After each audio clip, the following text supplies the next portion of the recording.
Chapter 14. My Customers at the British Hotel. I shall proceed in this chapter to make the reader acquainted with some of the customers of the British Hotel, who came there for its creature comforts as well as its hostess's medicines when need was. And if he or she should be inclined to doubt or should hesitate at accepting my experience of Crimean life as entirely credible, I beg that individual to refer to the accounts which were given in the newspapers of the spring of 1855, and I feel sure they will acquit me of any intention to exaggerate. If I were to speak of all the nameless horrors of that spring as plainly as I could, I should really disgust you. But those I shall bring before your notice have all something of the humorous in them. And so it ever is. Time is a great restorer, and changes surely the greatest sorrow into a pleasing memory. The sun shines this springtime upon green grass that covers the graves of the poor fellows we left behind sadly a few short months ago. Bright flowers grow up upon ruins of batteries and crumbling trenches, and cover the sod that presses on many a mouldering token of the old time of battle and death. I dare say that if I went to the Crimea now, I should see a smiling landscape, instead of the blood-stained scene which I shall ever associate with distress and death. And as it is with nature, so it is with humankind. Whenever I meet those who have survived that dreary spring of 1855, we seldom talk about its horrors. But remembering its transient gleams of sunshine, smile at the fun and good nature that varied its long and weary monotony. And now that I am anxious to remember all I can that will interest my readers, my memory prefers to dwell upon what is pleasing and amusing, although the time will never come when it will cease to retain most vividly the pathos and woe of those dreadful months. I have said that the winter had not ended when we began operations at the British Hotel, and very often, after we considered we were fairly under spring's influence, our old enemy would come back with an angry roar of wind and rain, levelling tents, unroofing huts, destroying roads, and handing over May to the command of General Février. But the sun fought bravely for us, and in time always dispersed the leaden clouds and gilded the iron sky, and made us cheerful again. During the end of March, the whole of April, and a considerable portion of May, however, the army was but a little better off for the advent of spring. The military road to the camp was only in progress. The railway only carried ammunition. A few hours' rain rendered the old road all but impassable, and scarcity often existed in the front before Sebastopol, although the frightened and anxious commissariat toiled hard to avert such a mishap. So that very often to the British Hotel came officers starved out on the heights above us. The dandies of Rotten Row would come down riding on sorry nags, ready to carry back. Their servants were on duty in the trenches, anything that would be available for dinner. A single glance at their personal appearance would suffice to show the hardships of the life they were called upon to lead. Before I left London for the seat of war, I had been more than once to the United Service Club, seeking to gain the interest of officers whom I had known in Jamaica. And I often thought afterwards of the difference between those I saw there trimly shaven, handsomely dressed, with spotless linen and dandy air, and these their companions, who in England would resemble them, roughly, warmly dressed, with great fur caps, which met their beards and left nothing exposed but lips and nose, and not much of those, you would easily believe that soap and water were luxuries not readily obtainable, that shirts and socks were often comforts to dream about rather than possess, and that they were familiar with horrors you would shudder to hear named. Tell me, reader, can you fancy what the want of so simple a thing as a pocket-handkerchief is? To put a case, have you ever gone out for the day without one, sat in a draught, and caught a sneezing cold in the head? You say the question is an unnecessarily unpleasant one, and yet what I am about to tell you is true, and the sufferer is, I believe, still alive.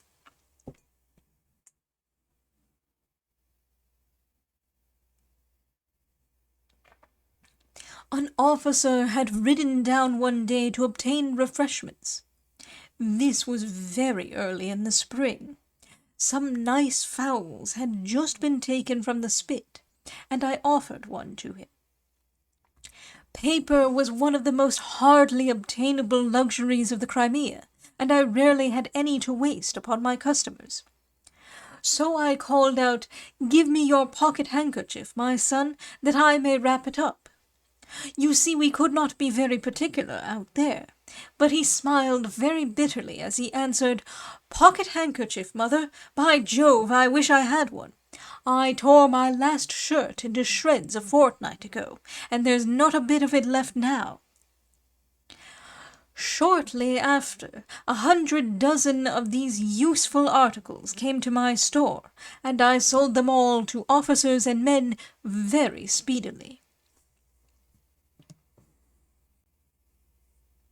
For some time, and until I found the task beyond my strength, I kept up a capital table at the British Hotel. But at last I gave up doing so professedly, and my hungry customers had to make shift with whatever was on the premises. Fortunately, they were not over-dainty, and had few antipathies. My duties increased so rapidly that sometimes it was with difficulty that I found time to eat and sleep. Could I have obtained good servants, my daily labors would have been lightened greatly. But my staff never consisted of more than a few boys, 2 black cooks, some Turks, one of whom, Osman, had enough to do to kill and pluck the poultry, while the others looked after the stock and killed our goats and sheep, and as many runaway sailors or good-for-noughts in search of employment as we could from time to time lay our hands upon. But they never found my larder entirely empty. I often used to roast a score or so of fowls daily, besides boiling hams and tongues. Either these or a slice from a joint of beef or mutton you would be pretty sure of finding at your service in the larder of the British Hotel.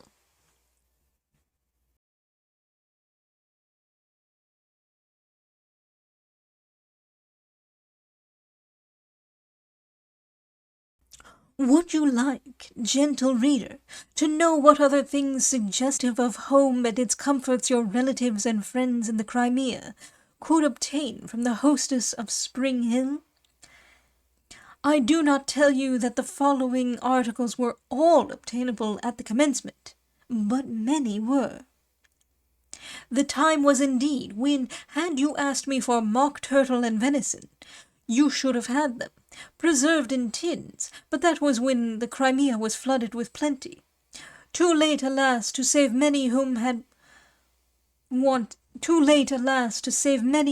want had killed. But had you been doing your best to batter Sebastopol about the ears of the Russians in the spring and summer of the year before last, the firm of Seacole and Day would have been happy to have served you with, I omit ordinary things, linen and hosiery, saddlery, caps, boots, and shoes for the outer man, and for the inner man meat and soups of every variety in tins, You can scarcely conceive how disgusted we all became at last with preserved provisions.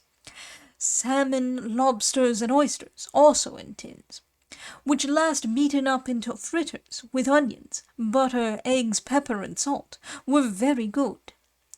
Game, wild fowl, vegetables also preserved, eggs, sardines, curry powder, cigars, tobacco, snuff, cigarette papers, tea, coffee, tooth powder, and currant jelly. When cargoes came in from Constantinople, we bought great supplies of potatoes, carrots, turnips, and greens. Ah, what a rush there used to be for the greens! You might sometimes get hot rolls, but generally speaking, I bought the Turkish bread, ekmek, baked at Balaclava. Or had you felt too ill to partake of your rough camp fare, coarsely cooked by a soldier cook, who, unlike the French, could turn his hand to few things but fighting, and had ridden down that muddy road to the Cole to see what Mother Seacole could give you for dinner, the chances were you would have found a good joint of mutton, not of the fattest, forsooth, for in such miserable condition were the poor beasts landed that once, when there came an urgent order from headquarters for 25 pounds of mutton, we had to cut up 1 sheep and a half to provide the quantity. Or you would have stumbled upon something curried, or upon a good Irish stew, nice and hot, with plenty of onions and potatoes, or upon some capital meat pies. I found the preserved meats were better relished cooked in this fashion, and well doctored with stimulants. Before long I grew as familiar with the mysteries of seasoning as any London pieman, and could accommodate myself to the requirements of the seasons as readily. Or had there been nothing better, you might have gone further and fared on worse fare than one of my Welsh rabbits, for the manufacture of which I became so famous. And had you been fortunate enough to have visited the British Hotel upon Rice Pudding Day, I warrant you would have ridden back to your hut with kind thoughts of Mother Seacole's endeavours to give you a taste of home. If I had nothing else to be proud of, I think my rice puddings, made without milk, upon the high road to Sebastopol, would have gained me a reputation. What a shout there used to be when I came out of my little caboose, hot and flurried, and called out, "Rice pudding day, my sons!" Some of them were baked in large shallow pans, for the men and the sick, who always said that it reminded them of home. You would scarcely expect to finish up your dinner with pastry, but very often you would have found a good stock of it in my larder. Whenever I had a few leisure moments, I used to wash my hands, roll up my sleeves, and roll out pastry. Very often I was interrupted to dispense medicines. But if the tarts had a flavour of senna, or the puddings tasted of rhubarb, it never interfered with their consumption. I declare I never heard or read of an army so partial to pastry as that British army before Sebastopol. While I had a reputation for my sponge cakes that any pastry cook in London, even Gunter, might have been proud of, the officers, full of fun and high spirits, used to crowd into the little kitchen, and despite all my remonstrances, which were not always confined to words, for they made me frantic sometimes, and an iron spoon is a tempting weapon, would carry off the tarts hot from the oven, while the good-for-nothing black cooks, instead of lending me their aid, would stand by and laugh with all their teeth. And when the hot season commenced, the crowds that came to the British Hotel for my claret and cider cups, and other cooling summer drinks, were very complimentary in their expressions of appreciation of my skill.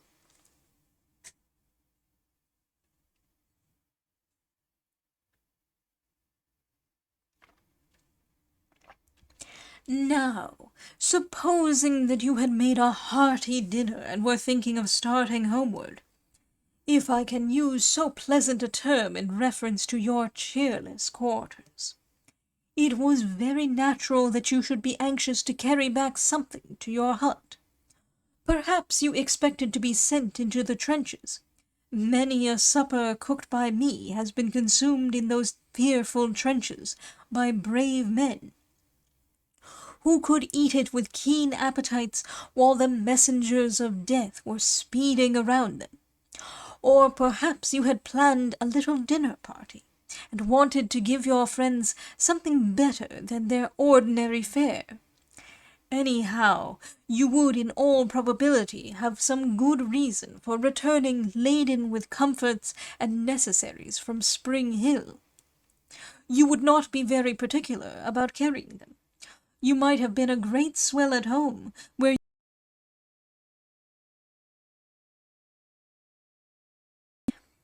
you would have shuddered if Bond Street had seen you carrying a parcel no larger than your card-case. But those considerations rarely troubled you here. Very likely your servant was lying crouched in a rifle-pit, having pots at the Russians, or keeping watch and ward in the long lines of trenches, or, stripped to his shirt, shovelling powder and shot into the great guns, whose steady roar broke the evening's calm. So if you did not wait upon yourself, you would stand a very fair chance of being starved. But you would open your knapsack, if you had brought one, for me to fill it with potatoes, and halloo out, "Never mind, mother," although the gravy from the fowls on your saddle before you was soaking through the little modicum of paper which was all I could afford you. So laden, you would cheerfully start up the hill of mud hutward. And well for you if you did not come to grief on that treacherous sea of mud that lay swelling between the coal and your destination. Many a mishap, ludicrous but for their consequences, happened on it. I remember a young officer coming down one day just in time to carry off my last fowl and meat pie. Before he had gone far, the horse so floundered in the mud that the saddle girths broke, and while the pies rolled into the clayey soil in one direction, the fowl flew in another. To make matters worse, the horse, in his efforts to extricate himself, did for them entirely. And in terrible distress, the poor fellow came back for me to set him up again. I shook my head for a long time, but at last, after he had over and over again urged upon me pathetically that he had 2 fellows coming to dine with him at 6, and nothing in the world in his hut but salt pork, I resigned a plump fowl which I had kept back for my own dinner. Off he started again, but soon came back with, "Oh, mother, I forgot all about the potatoes. They've all rolled out upon that road. Meep road. You must fill my bag again." We all laughed heartily at him, but this state of things had been rather tragical. Before I bring this chapter to a close, I should like, with the reader's permission, to describe one day of my life in the Crimea. They were all pretty much alike, except when there was fighting upon a large scale going on, and duty called me to the field. I was generally up and busy by daybreak, sometimes earlier, for in the summer my bed had no attractions strong enough to bind me to it after 4. There was plenty to do before the work of the day began. There was the poultry to pluck and prepare for cooking, which had been killed on the previous night, the joints to be cut up and got ready for the same purpose, the medicines to be mixed, the store to be swept and cleaned. Of very great importance, with all these things to see after, were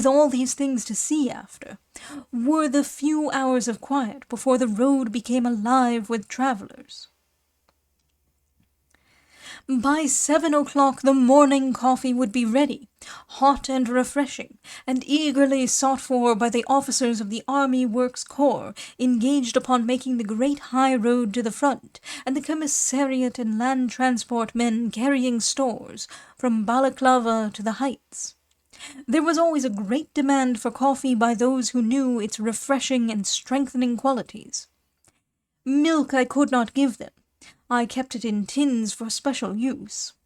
But they had it hot and strong, with plenty of sugar and a slice of butter, which I recommend as a capital substitute for milk.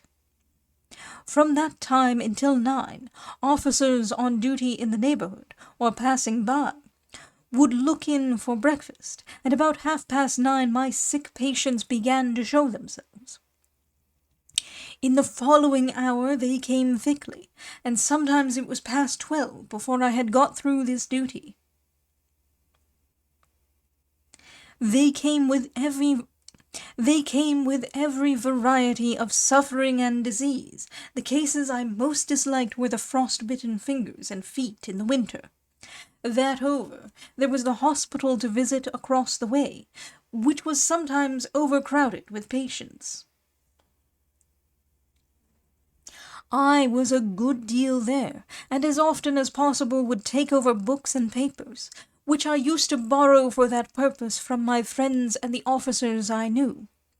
Once a great packet of tracts was sent to me from Plymouth anonymously, and these I distributed in the same manner. By this time the day's news had come from the front, and perhaps among the casualties overnight there would be someone wounded or sick, who would be glad to see me ride up with the comforts he stood most in need of. And during the day, if any accident occurred in the neighborhood or on the road near the British Hotel, the men generally brought the sufferer there, whence, if the hurt was serious, he would be transferred to the hospital of the land transport opposite. I used not always to stand upon too much ceremony when I heard of sick or wounded officers in the front. Sometimes their friends would ask me to go to them, though very often I waited for no hint, but took the chance of meeting with a kind reception.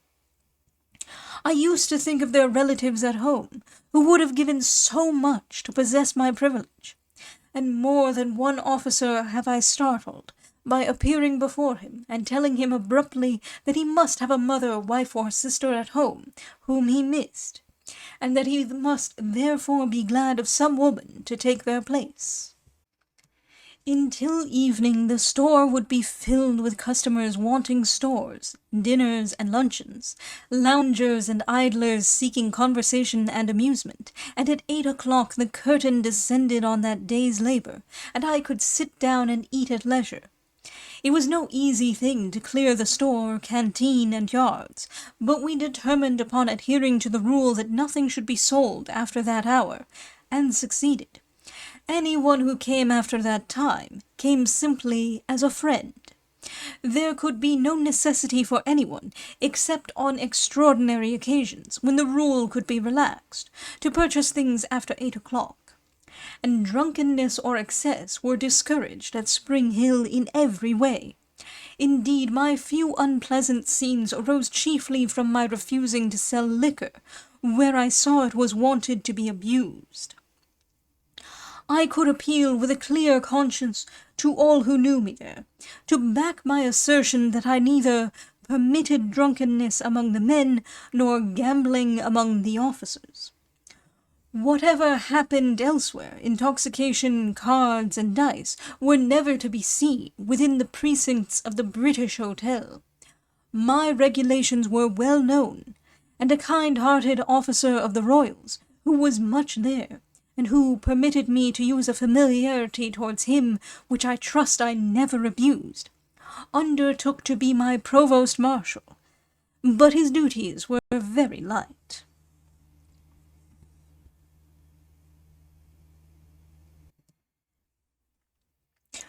At first we kept our store open on Sunday from sheer necessity, but after a little while, when stores in abundance were established at Kadikoi and elsewhere, and the absolute necessity no longer existed, Sunday became a day of most grateful rest at Spring Hill. This step also met with opposition from the men, but again we were determined, and again we triumphed. I am sure we needed rest. I have often wondered since how it was that I never fell ill or came home on urgent private affairs. I am afraid that I was not sufficiently thankful to the Providence which gave me strength to carry out the work I loved so well, and felt so happy in being engaged upon. But although I never had a week's illness during my campaign, the labor, anxiety, and perhaps the few trials that followed it, have told upon me. I have never felt since that time the strong and hearty woman that I was when I braved with impunity the pestilence of Navy Bay and Cruces. It would kill me easily now,